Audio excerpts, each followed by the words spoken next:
Chers téléspectateurs, chères téléspectatrices, bienvenue à ce nouveau numéro de Résonance. Vous le savez, c'est un rendez-vous que vous donne l'École nationale d'administration, une émission pendant laquelle les grands enjeux de la gouvernance publique sont analysés à travers le regard de ceux qui en sont les architectes. Et bien entendu, pour ce nouveau numéro, nous avons avec nous un ancien élève de l'ENA, un énarque, qui évolue au sein de la Caisse nationale de sécurité sociale des agents publics de l'État. Avec lui, il sera question de voir comment est-ce que la communication institutionnelle peut devenir un véritable levier pour construire la confiance entre l'État et les citoyens. Dan Kaniki, bonsoir. Bonsoir Christelle. Merci encore d'être avec nous sur ce plateau de Résonance. Est-ce que vous pouvez vous présenter à nos téléspectateurs? Merci, je suis Dan Kaniki, je suis énarque de la deuxième promotion Laurent Désiré Kabila. Je suis actuellement en fonction comme directeur de la communication et relations publiques à la CNSAP, la Caisse nationale de sécurité sociale des agents publics de l'État. Alors, avec vous, il va être question de parler communication. Et c'est un terme qui revient tellement souvent dans le monde dans lequel nous sommes aujourd'hui. Et justement, nous parlerons de la communication institutionnelle. Alors, est-ce que vous pouvez un peu nous clarifier sur ce concept de communication institutionnelle? Dans la définition, elle paraît simple. La communication institutionnelle, c'est la communication des institutions. La communication, c'est l'ensemble des dispositifs pour être en lien avec différents publics, publics internes, publics externes. Mais dans le cadre constitutionnel, dans le cadre public, parce que là on parle vraiment du secteur public, c'est beaucoup plus une institution publique qui établit un certain nombre de dispositifs de communication, d'échange, pour évidemment promouvoir, créer, construire sa notoriété, construire son image, également gérer les relations avec ces différents publics. Alors, on a parlé de levier de confiance. Comment est-ce que cette communication, justement, peut aider à bâtir une relation de confiance? Est-ce qu'à la base, on ne pressent pas déjà un certain éloignement avec le public cible? Exactement. Pour y voir clair, il faut jeter un coup d'œil sur les objectifs de la communication institutionnelle. Généralement, ils sont trois. On parle des objectifs cognitifs, affectifs et conatifs. Le cognitif a un lien avec l'une des attributions du service public lui-même, c'est la transparence, se faire connaître son service, faire connaître sa légitimité, son existence, et évidemment faire connaître ses produits, ses services. Il y a également l'aspect lié à l'image. L'image, c'est beaucoup plus la relation et on va dire l'expérience client. Hein. J'ai utilisé le terme client, excusez-moi, mais c'est plutôt l'expérience usagée, l'expérience du citoyen quand il va vers un service public. Et enfin, il y a l'aspect conatif qui permet en fait de gérer les relations clients. Et à ce niveau-là, on parle même de la satisfaction du client. Et donc, la confiance, ça se gagne. La confiance ne se donne pas gratuitement, ne se gagne pas gratuitement. Il faut une expérience du citoyen vis-à-vis du service public. Et la communication se trouve donc au centre de ces intérêts institutionnels. On va le voir plus avec les autres. Vous évoluez au sein d'une institution publique, justement. Est-ce que vous pouvez épingler pour nos téléspectateurs quelques mécanismes qui sont mis en place pour justement essayer de soutenir et de construire cette confiance? Oui. Déjà, il faut voir l'État, la forme de l'État congolais. Le Congo est un État unitaire décentralisé. On a deux formes de décentralisation en RDC. Il y a la décentralisation territoriale et la décentralisation technique.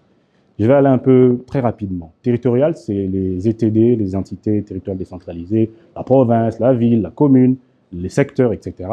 Et il y a aussi la décentralisation technique. C'est lorsque l'État crée, par exemple, des établissements publics. Et cette décentralisation est organisée justement pour rapprocher l'État, le gouvernement central, vers le citoyen. Et la question à se poser, c'est de savoir quelle est l'expérience des citoyens vis-à-vis du service de l'État. Par exemple, nos établissements publics sont là. Est-ce qu'on a le sentiment aujourd'hui que nos établissements publics sont proches du citoyen? Est-ce qu'ils sont transparents? Excusez-moi. Est-ce qu'ils reflètent une image bonne, une bonne image de l'État? Est-ce qu'ils ont une gestion de la relation avec le citoyen? C'est la question à se poser. Je crois que la réponse, on l'a tous parce qu'on est usager. Ah non, moi je ne l'ai pas. Moi, je suis citoyen, je suis usager. Et moi, quand il m'arrive, comme vous, je l'espère également, d'aller dans un bureau municipal, si je dois y aller 5 fois pour aller demander le même service, eh ben, je rencontre 5 personnes différentes, je rencontre 5 procédures différentes et même parfois des procédures aux antipodes, la procédure normale. Et ça, c'est qui casse justement la confiance du client. Lorsque l'établissement public, dans le cadre de la décentralisation technique, n'est pas transparent, lorsqu'il ne publie pas des rapports annuels, lorsqu'un étudiant, un scientifique veut faire des recherches sur l'exercice, les fonctions de cet établissement public, on lui cache l'information. Il ne sait pas l'avoir même sur un site web. Il y a un problème de transparence. Or, la transparence, c'est une des attributions clés du service public. Et ça pose un problème. On a vraiment senti que vous avez épinglé les différents problèmes que rencontre cette communication institutionnelle au sein des établissements publics, au sein du service public, si on doit l'appeler comme ça. Et vous, aujourd'hui, en tant qu'ENARC, si vous devez proposer 5 solutions pour rétablir et redorer cette image à travers la communication institutionnelle, qu'est-ce que ça serait? Je vais partir des objectifs. Un, nous avons le cognitif.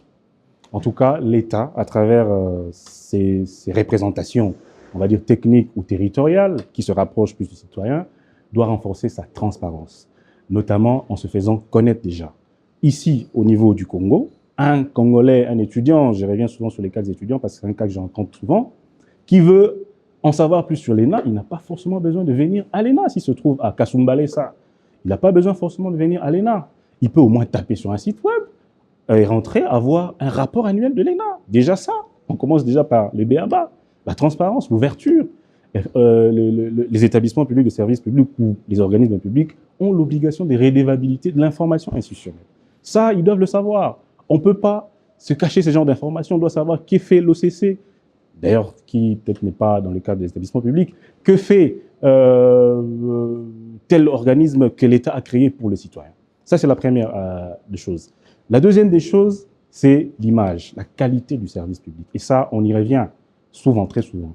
La qualité du service public, c'est ce que les citoyens rencontrent quand ils viennent en contact du service public ou de l'établissement public, de l'organisme public. Et quel est le sentiment? Vous pouvez prendre votre micro-baladeur, poser la question au Congolais qui passe. Quel est son sentiment quand il va, j'ai donné l'exemple d'un bureau municipal, quand il va, je sais pas moi, dans un établissement public, quand il va dans une ETD pour demander un service qui lui est dû en tant que citoyen, quelle est l'expérience qu'il vit, le citoyen? Ça, c'est un gros problème. Et la troisième des choses, c'est la gestion de la relation client, la satisfaction du client, le service après-vente. Je donne le cas, évidemment, on est en RDC, je donne le cas de l'Estonie. L'Estonie, c'est un pays de l'Europe du Nord qui a 99% des services publics en ligne. On n'a pas besoin de bouger. On crée une entreprise en 15 minutes à partir de sa chambre. Et ça, c'est des défis qu'on doit relever. Aujourd'hui, par exemple, je donne le cas de l'ENA. L'ENA, aujourd'hui, recrute des élèves, des Congolais qui se trouvent dans les 4 coins du Congo, mais le recrutement s'est fait en ligne, à distance. On est obligé de se mettre au pas. Mais si on passe nos établissements publics, nos services publics, si on passe l'État sur ce scanner-là, eh ben, j'ai bien peur que le résultat soit pas très fameux. Alors, vous avez mis le doigt sur, j'ai envie de dire, sur une question plutôt cruciale. C'est justement le numérique, la digitalisation de l'information. Et pourtant, vous le savez autant que moi, qu'il y a encore une nette fracture numérique ici en République démocratique du Congo. Et aujourd'hui, avec l'évolution de la technologie, avec l'intelligence artificielle qui permet de créer du contenu, qui permet justement de communiquer derrière certaines institutions, quelles sont les mesures que vous prônerez afin de relever un peu la communication institutionnelle? Pour moi, il faut imposer la qualité. Il faut imposer la qualité, on n'a pas de choix. Parce qu'aujourd'hui, rendez-vous compte, par exemple, que tout le monde, même les personnes, les Congolais de troisième âge, utilisent WhatsApp, utilisent Facebook. Tous, alors qu'il y a quelques années, ils disaient ben, c'était un truc de jeune. Il faut imposer la qualité. Aujourd'hui, on n'a pas de choix, on doit se mettre au pas. J'imagine même au niveau du domaine scientifique, la recherche scientifique par exemple, aujourd'hui, on ne peut plus empêcher les étudiants de faire leurs travaux en se faisant accompagner par l'IA par exemple. C'est impossible. Vous ne pouvez pas faire ça, vous ne pouvez pas les empêcher parce qu'ils en ont à disposition. Donc, l'administration doit se mettre au pas et doit être compétitive. Compétitive vis-à-vis des autres administrations publiques dans le concert des nations et compétitive vis-à-vis du secteur privé. Et ça, j'insiste. Parce que, rendez-vous compte dans les secteurs d'activité de l'État qui ont été libéralisés, l'État ne fait pas le poids. En réalité, qu'on se le dise clairement, vis-à-vis du secteur privé. Vous savez qu'il y a plusieurs secteurs qui ont été libéralisés, certains ne le savent pas. Les télécoms, par exemple. L'État a également le droit de créer, voilà, mais vous voyez sur le terrain ce qui se passe. Les mines, l'énergie, etc., c'est des secteurs d'activité qui ont été libéralisés.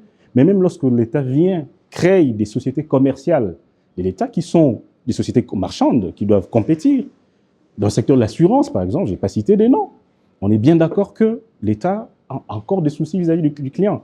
Et j'insiste sur le fait qu'un citoyen qui vient dans une société commerciale de l'État, qui est par ailleurs, qui évolue, qui est une personne morale de droit privé, dans les cas de la SNEL, la Régie des eaux, c'est vraiment des sociétés qui sont dans le droit privé, qui sont en compétition, qui cherchent les lucres, qui ne sont même pas dans le service public, ils sont dans la vente d'un produit. Mais même là, le Congolais, les citoyens qui s'y rendent, il a le sentiment qu'il est chez l'État. Il s'attend à ce qu'il ait un privilège de l'État. Donc, cette fibre-là, on ne peut pas la couper. D'où on doit se mettre au pas, au même niveau que le secteur privé, et donc on doit se mettre au niveau des nouvelles technologies. Aujourd'hui, on ne peut pas s'exclure. On ne peut pas vivre en autarcie vis-à-vis de ça. Alors, dites-moi, quelles sont les initiatives que vous allez mettre en place si aujourd'hui on vous donnait carte blanche pour pouvoir initier une telle réforme? Déjà, moi, je pense qu'il faut que l'État joue son rôle paternel, passez-moi les termes. Même si la décentralisation donne une autonomie aux établissements publics, aux entités territoriales, l'État reste le patron. C'est lui le créateur. L'État, je le répète, doit imposer la qualité. Par exemple, l'État peut créer un observatoire de mesure de la qualité des services publics ou de mesure de la satisfaction des citoyens. Je ne vais pas parler des clients, des citoyens. Il faut que l'État sanctionne positivement ou négativement. J'ai vu une initiative qui a été évoquée récemment dans une conférence de l'ENA, le prix du service public. Il faut qu'il y ait de l'émulation, il faut qu'il y ait de la compétition, il faut qu'on sache que le premier, ça a été celui-ci, le dernier a été celui-là. On doit le savoir. On doit le savoir. Et je pense également qu'il faut que l'État, le secteur public, à travers notamment l'établissement public et les services publics, puisse également implémenter les bonnes pratiques comme le système de management de la qualité, qui impose notamment aux structures de travailler sur la satisfaction des clients. Alors, si aujourd'hui on vous donnait, par le plus heureux concours de circonstances, si aujourd'hui on vous donnait carte blanche pour réformer 5 secteurs en termes de communication institutionnelle, lesquels vous allez cibler en priorité? Moi, je pense que tous les secteurs sont prioritaires aujourd'hui chez l'État. Oui, tous les secteurs, je ne parle pas qu'en tant qu'expert ou voilà, je parle aussi en tant qu'usager, en tant que citoyen congolais, parce que moi-même, il m'arrive d'être en contact avec le service public de l'État. Alors, je pense que tous les secteurs, et comme je l'ai dit tantôt, avec un observatoire créé par l'État qui s'impose sur les établissements publics, qui s'impose sur les entités vis-à-vis de la satisfaction, pour mesurer la satisfaction, comparer la satisfaction des clients d'un établissement ou d'un service public vers un autre, je pense que ça serait quelque chose qui va booster justement la qualité. Il faut penser à implémenter les bonnes pratiques comme le système de management de la qualité. Il faut également penser à des mesures des produits d'émulation comme le prix du service public. J'ai appris que l'ENA est en train d'y travailler. Ça, c'est des très bonnes choses qui peuvent permettre à l'État d'améliorer sa qualité et améliorer l'expérience client ou l'expérience du citoyen. Merci encore, Monsieur Dan Kaniki. Je rappelle que vous êtes donc un ancien élève de l'École nationale d'administration de la 2e promotion, la promotion Laurent-Désiré Kabila. Nous vous disons merci à vous pour votre attention et à très bientôt pour un nouveau numéro de Résonance.